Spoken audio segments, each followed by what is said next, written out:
mais c'est qu'est-ce que vous racontez? Ah, pour une fois, il y a ton, Oui, il y a ton mon jingle pour une fois. Ah, qu'est-ce que je vais bien pouvoir raconter? Alors, dans l'humeur de Joe aujourd'hui, il y a deux choses. Il y a des robes, il y a des sujets de fidélité.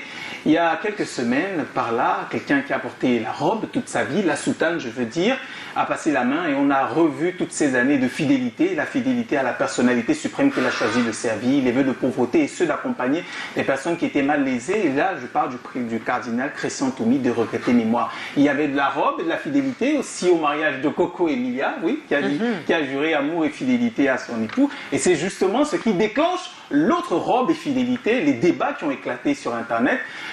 Des hommes de médias ont porté des robes pour vouer de la fidélité à leur corps de métier. Et oui, les questions ont fusé un peu partout. Est-ce qu'on devrait mettre tout et n'importe quoi sur les médias? Est-ce que les médias ne devraient pas trouver des occasions de buzz pour fournir? Est-ce que le média devrait éduquer? Avec quoi devrait-on conscientiser? Où est le rôle de l'État? Pourquoi est-ce qu'il ne régule pas? Et justement, derrière ce débat, il y en a énormément et beaucoup d'autres. Tu prendras par exemple celui des enfants, de la vidéo des enfants de Félix qui a circulé, et les mêmes débats qui reviennent. Est-ce que si on a des enfants qui tombent dans la dépravation, c'est que les écoles ne sont plus suffisamment rigoureuses? Est-ce que les enseignants ne font pas leur travail? Et les enseignants qui disent que ce sont les parents plutôt qui n'éduquent pas suffisamment leurs élèves, ces problèmes-là commencent à la maison. Et pourquoi l'État ne régule pas? Et avec Chinois Yang, c'était plus ou moins la même chose, robe et fidélité dans le milieu du spectacle. Est-ce que les artistes sont à leur place? Est-ce que les managers connaissent leur rôle? Est-ce que les organisateurs de spectacles sont pris à leur juste valeur? Pourquoi l'État qui régule et qui veut réguler ne met pas sur la même table les bonnes personnes? Et je pense que chaque fois qu'un petit événement comme ça déclenche un grand tsunami de débat, en tout cas, comme ce qui se passe en général ici au Cameroun, c'est pour moi le signe ou la cote d'alerte de se dire que peut-être il y a beaucoup de choses, il y a tout un Cameroun, comme l'aime bien le dire Lydie, il y a peut-être tout un Cameroun à repenser depuis la toute petite base, peut-être celle de l'enfance et de l'éducation.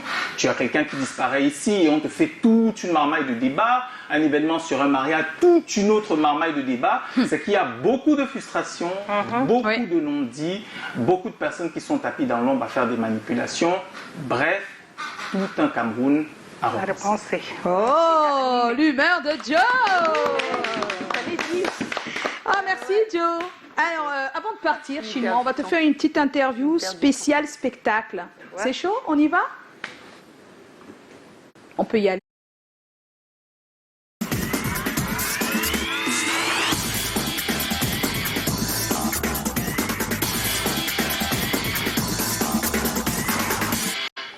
Alors, notre cher Chinois, tu réponds franchement.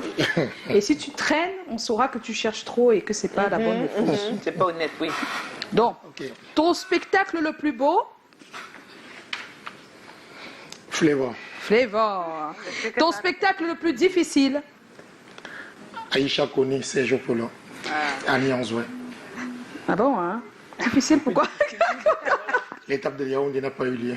Ah! Non, il y a eu une forte pluie ici à Douala. Au collège de la salle, le spectacle n'a pas pu se tenir. Voilà. Ton spectacle le plus populaire? La Fouine ou les Bobo Diouf. Tu hésites entre les deux? Même celui du stade Bapelépé n'a pas compté. Bobo Diouf était mieux. La Fouine, Sergio Polo, Longuet. Tu as oublié le coupé-décalé du stade de Bapelépé en 2006 là. C'est ça, le Soumbil contre. Non, DJ Jacob, Soumbil, oui. Longuet, Gué à la route. C'était ça, hein? En 2006? 2004, 2006. C'était 2006. Non, 2006. C'était 2006. Ouais, c'était à l'occasion les éliminatoires pour la Coupe du Monde 2006 en Allemagne. Alors c'est lequel alors qui était le plus populaire? La Fouine, Bobo Diouf ou le Clash? Non, le Clash quand même. Le Clash quand même. J'ai vu les gens s'évanouir. Voilà. Ton spectacle le plus sponsorisé? Est-ce qu'on déclare les impôts? Toi, non, on n'a pas dit combien. On a dit le plus sponsorisé. C'était lequel? Où tous les annonceurs ont dit Benz, waouh, on y va. Summer Break. Monsieur Tombola, Tina, ah oui, Monsieur Tombola. Mathématiques, Marol Chamba, Stipak Samon. Oui. Mais si on parle de sponsors, il faut les citer. On peut les faire un clin d'œil. Oui, oui, d'accord, vas-y. Hein. Orange et JMB. Oh. Oh là là, on va te dire merci, Chinois. On a été ravis de t'avoir. C'est pas tous les jours hein, que tu Ouais, t'ouvres. voilà. Et puis, pourquoi pas, hein, tu reviens quand tu veux. C'est la maison en tout cas. C'est la maison. Merci à vous, assis à la maison, qui nous regardez tous les soirs. N'oubliez pas, on a un rendez-vous demain avec Dylan Comédie. Il sera là cette fois. Ah, ok, d'accord. Ah oui, on va faire de la comédie demain. mais on Donc va bien soyez à rigoler. l'heure, 17h. N'oubliez pas, sortez couverts. Là, Là et là.